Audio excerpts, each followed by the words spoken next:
انت لسه نايم؟ اصحى يا حمدي. في يا بنت الناس الهطله، في حد صحي حد من النوم كده؟ ما انت نايم ولا على بالك، مش عارف ايه اللي هيحصل؟ ايه اللي هيحصل يعني؟ ايه؟ جاي لاختك مروه حبيبتك عريس. مصحاني دلوقتي يا مروه الساعه 8 الصبح عشان جاي لك عريس؟ مصحياك دلوقتي، يلا قوم اجهز ولازم توافق على العريس ده، لا اما هولعلك في نفسي. طب خلاص اهدي بطلي جنان، هوافق عليه. قوم اغير هدومي الله يحرقك. ما تزوقيني يا ماما، اوام يا ماما، عريسي هياخدني بالسلامة يا ماما. يا ترى دي شقة مروة ولا لأ؟ أنا لسه هدور دي شقتها ولا لأ، مش مهم بقى، أنا كده أنا عايز أخلع، أنا ماشي. تعال هنا بقى، عايز تخلع وتمشي؟ والله العظيم كانت ثانية واحدة ومش هتلاقيني. تعال ادخل، تعال. ده محمد، ده حمدي اخويا الكبير. اهلا يا استاذ محمد. أهلا بحضرتك يا عمي. عمي؟ ده بيقول لي عمي يا ابني، انت مش شايف ولا ايه؟ كلها شكليات.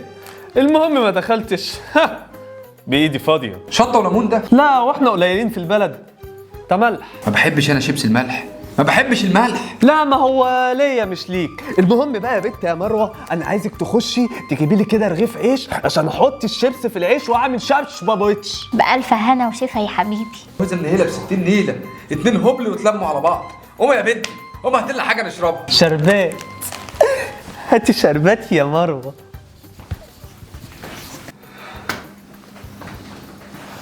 يا رب حمدي اخويا ما تفش العريس، انا ما صدقت اتجوز.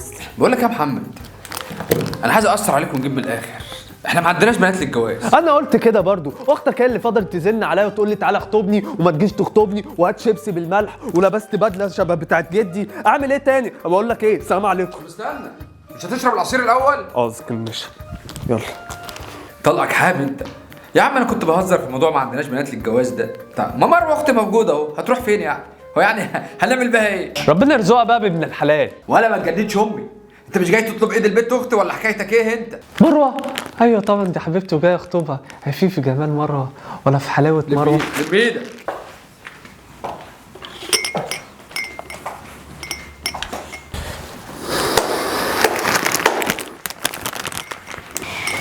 جبت لكم العصير. هو انا مش قلت لك هاتي شربات؟ هي عايزه تبوظ الجواز. انا فهمت على الطلاق اللي انا ماشي. يا عم اقعد بقى واسكت. انت اتجوزت عشان تحلف بالطلاق اصلا؟ اهدى بس اهدى يا محمد. يعني يا رب صبرني.